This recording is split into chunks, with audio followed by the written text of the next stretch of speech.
Bienvenue sur Africa 24 dans cette nouvelle édition de l'Africa Tonight. Au sommaire de l'actualité, sommet de l'ACP, la session ordinaire du groupe des États d'Afrique, des Caraïbes et du Pacifique se poursuit actuellement en Belgique.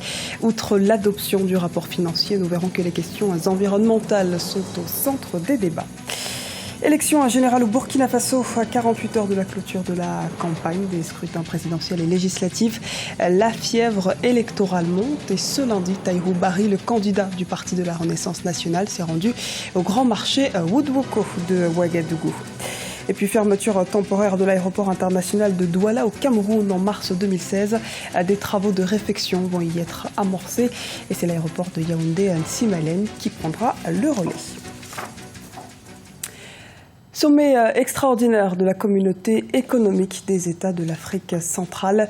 Libreville, capitale gabonaise, a accueilli l'événement présidé par Ali Bongo Ondimba, président en exercice de l'institution ce mercredi.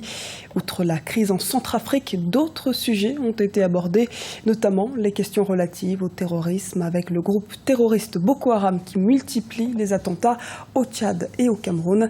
La CEAC s'est également penchée sur la situation post-électorale au Burundi. Les travaux de la 102e session du Conseil des ministres du groupe ACP se poursuivent à Bruxelles en Belgique. À quelques jours du sommet de Paris sur le climat, la rencontre permet en parallèle d'arrêter une position commune du groupe des États d'Afrique, des Caraïbes et du Pacifique. Reportage de notre envoyé spécial Paul de Singwe. La session est ordinaire et consacrée à l'adoption du rapport financier de l'ACP, le groupe des États d'Afrique, des Caraïbes et du Pacifique. Mais ce sont les questions environnementales qui sont au centre des débats. Ici, on prépare surtout la COP21, prévue du 30 novembre au 11 décembre à Paris. Nous sommes l'habitat naturel des petits États insulaires en développement et des pays à littoral qui sont soumis à des menaces tout aussi grandes que les petites îles en développement. Notre objectif est d'aller là-bas en tant que pays partageant le même sens de l'urgence. Malheureusement, nous ne sommes pas pour grand-chose dans la situation actuelle. Mais malgré cela, le Premier ministre de Fidji, par exemple, l'a rappelé aujourd'hui, malgré le fait que Fidji ne représente que 0,0008% des émissions, Fidji s'est engagé à ce que, dans une région très proche, ils n'utilisent que 1% d'énergie fossile. Donc nous sommes dans une logique où nous disons, nous ne sommes pour rien dans la situation, mais nous devons y contribuer. Nous appelons ceux qui sont les fauteurs de la situation actuelle à vraiment s'engager pour que la décision de Paris soit une décision contraignante pour chacun. Le groupe ACP compte 79 membres, parmi lesquels de nombreux pays côtiers insulaires. Du coup, la lutte contre le changement climatique est l'une des priorités de cette institution. Ces revendications sont ciblées et visent à réduire considérablement les émissions de gaz à effet de serre avec un objectif à la clé, préserver ses États membres des effets du changement climatique. La lutte contre le changement climatique, qui est notre objectif principal, comme nous allons rentrer dans la conférence de Paris. Et pour nous, les ACP, on insiste sur la nécessité d'avoir un accord qui est légalement contraignant et qui est basé sur les principes des droits humains internationaux.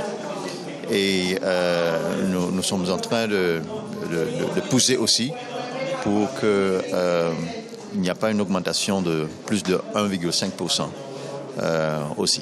C'est très important pour le groupe des ACP. Le 8e sommet des chefs d'État et de gouvernement ACP se tiendra du 30 mai au 1er juin 2016 en Papouasie-Nouvelle-Guinée. Il aura pour objectif de fixer les modalités de la transformation du groupe ACP qui pourra alors devenir une organisation internationale.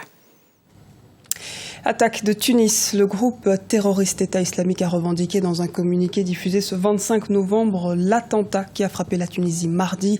Le pays qui avait levé l'état d'urgence en octobre 2015 l'a de nouveau décrété pour une durée de 30 jours. On fait le point tout de suite avec Alioune Guindo, commenté par Lise Elsi à Kizimane. Un nouvel attentat sur le sol tunisien. Dans l'après-midi du 24 novembre 2015, un bus de la sécurité présidentielle tunisienne a explosé sur l'avenue Mohamed V, non loin du ministère de la Défense. Une attaque dans le cœur de la capitale tunisienne dans laquelle au moins 13 personnes ont perdu la vie, une trentaine d'autres blessées. L'état d'urgence sur l'ensemble du territoire tunisien ainsi qu'un couvre-feu de 21h à 5h du matin pour une durée de 30 jours ont été instaurés. Le bras de Felouni s'est encore abattu sur la Tunisie pour tenter d'ébranler sa sécurité et sa stabilité. Face à cette situation tragique, après consultation du Premier ministre et du Président de l'Assemblée nationale, j'ai décrété l'état d'urgence pour une durée de 30 jours, conformément à la loi, avec un couvre-feu de 21h à 5h du matin. Le Conseil supérieur de la sécurité nationale se réunira le 25 novembre à 10h pour prendre toutes les dispositions nécessaires pour faire face à cette situation. Les instigateurs ont voulu semer la terreur dans nos cœurs, mais bientôt c'est nous qui sèmerons la terreur chez eux. Nous sommes en guerre contre la terreur et nous y ferons face avec tous les moyens humains et matériels. Un attentat contre le corps d'élite rattaché à la présidence de la République, revendiqué ce mercredi 25 novembre 2015 par les djihadistes du groupe terroriste de l'État islamique. Une attaque qui revêt, selon les observateurs, un caractère hautement symbolique. Tout le pays est meurtri, mais avec encore plus une volonté de combattre, la volonté de tuer la Tunisie pour une volonté de vivre et de refuser la culture de la mort, la culture de résignation. Les attentats représentent plutôt une attaque contre l'État indépendant, l'État progressiste, l'État tout court. L'attentat du 24 novembre est le troisième commis en Tunisie depuis le début de l'année 2015, après ceux du musée Bardo à Tunis et de la station balnéaire de Sousse. Face à la menace terroriste, le Conseil de sécurité nationale présidé par le chef de l'État Béji Caïd Essebsi est réuni d'urgence depuis ce mercredi 25 novembre au matin. Objectif, renforcer les mesures de sécurité sur toute l'étendue du territoire tunisien. Effervescence électorale au Burkina Faso. À chaque candidat sa façon de convaincre l'électorat. Pendant que certains organisent des caravanes et meetings, d'autres ont opté pour des visites. Sont de cela Tahirou Barry, le candidat du Parti de la Renaissance nationale. Reportage d'Elage Ndiaye, envoyé spécial au Burkina Faso.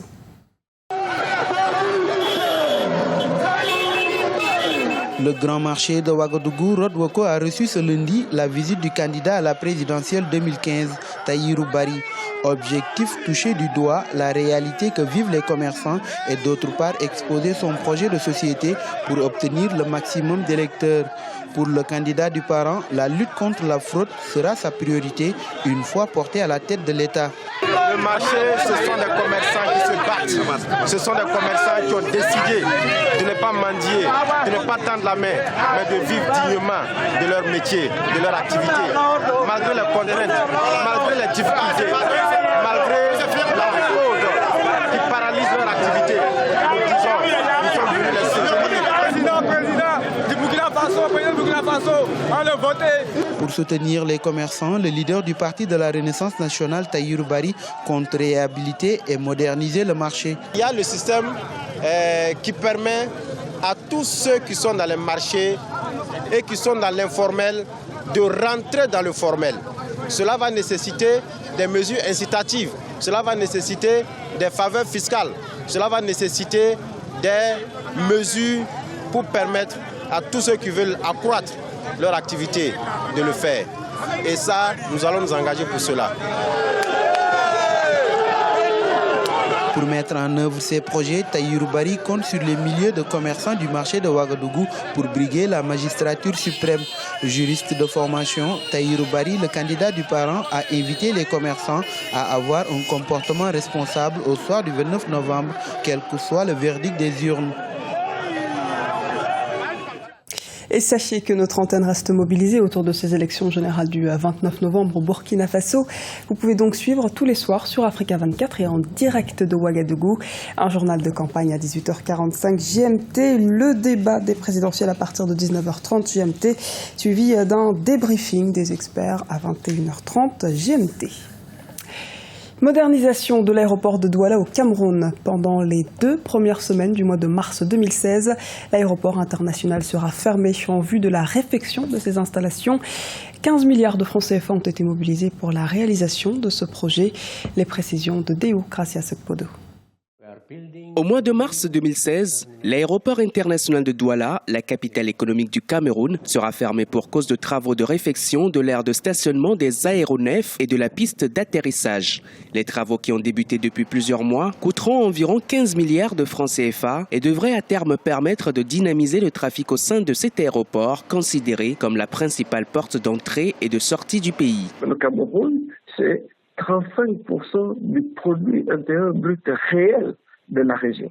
C'est plus de 22 millions d'habitants. Simplement, les installations étaient relativement vétustes. Si on veut profiter de l'importance du trafic dans la région, sachant qu'ils veulent faire d'ailleurs de Douala en réalité un, sachant que juste à côté, on va avoir peut-être le plus important port de la région. Il est, de mon point de vue, logique qu'on procède de cette façon. Inauguré en juin 1977, l'aéroport international de Douala concentre plus de 50% du trafic aérien du Cameroun. Durant les travaux, tous les vols s'effectueront à partir de l'aéroport de Yaoundé-Nsimalen, situé dans la banlieue sud-ouest de la capitale. De 200 000 passagers sur l'année, cet aéroport devrait voir son trafic augmenter. Pour des raisons propres au Cameroun, ils ont préféré procéder ainsi, c'est-à-dire faire de l'aéroport de Douala l'aéroport principal, parce que tous les vols sont dirigés vers Douala. Je pense qu'il n'y aura pas de répercussions si ce n'est fait. Peut-être autour de l'aéroport de Douala, notamment, momentanément. Je pense que ça va être relativement marginal. S'ils tiennent les délais, bien sûr. Selon les autorités camerounaises, plus de 70% du trafic international sont aujourd'hui assurés par l'aéroport de Douala, contre 27% pour l'aéroport de Yaoundé-Nsimalen. Considéré comme principal hub du pays et de la communauté économique et monétaire de l'Afrique centrale, les travaux de modernisation de l'aéroport de Douala seront effectués grâce à un financement de l'Agence française de développement. Report du FIMA à 2015, le festival de la mode africaine dont la cérémonie d'ouverture était prévue ce mercredi à Niamey au Niger a été reporté à une date ultérieure. En cause, les risques d'attentats évoqués par les autorités nigériennes. Environ 1000 festivaliers, dont des créateurs de mode, des mannequins et des célébrités du monde, des arts et de la culture étaient attendus à cette édition. Le styliste et promoteur du FIMA, Alfadi, s'est exprimé à ce propos. Nous compensons, mais surtout cet report est dû quand même à ce qui s'est passé en France, parce que nous compatissons. Voilà. Et je compatis à ce qui s'est passé aussi avec mon pays, au Mali. En France, on disait, c'est 6000 kilomètres. Mais aujourd'hui, ça se passe encore. Ça s'est passé en Belgique, ça s'est passé en Tunisie. Et au niveau du Mali, quand même, c'est arrivé, on ne peut pas dire on a le cœur pour un festival ou le cœur pour faire la joie.